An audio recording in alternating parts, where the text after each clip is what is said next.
Diabetes রোগীদের জন্য 10টি সেরা সবজি। ডায়াবেটিস আছে, তবে 10টা সবজি রক্তে শর্করা নিয়ন্ত্রণে রাখবে সহজেই। 1. লাউ, বোতল গর্ড, পানি ও ফাইবারে ভরপুর, রক্তে সুগার কমায়। 2. করলা, বিটার গর্ড, প্রাকৃতিক ইনসুলিনের মতো কাজ করে। 3. পালং শাক, লো কার্বোহাইড্রেট, উচ্চ আয়রন ও অ্যান্টিঅক্সিডেন্টে ভরপুর। 4. বরবটি, ইয়ার্ড লং বিন, রক্তে গ্লুকোজের শোষণ কমায়। 5. ঢেঁড়স, ওকরা, ইনসুলিন সেন্সিটিভিটি বাড়াতে সাহায্য করে।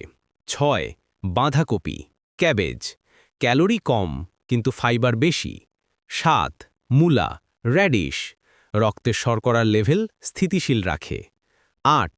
বেগুন, এগ প্ল্যান্ট, কম কার্বোহাইড্রেট ও অ্যান্টিঅক্সিডেন্ট সমৃদ্ধ।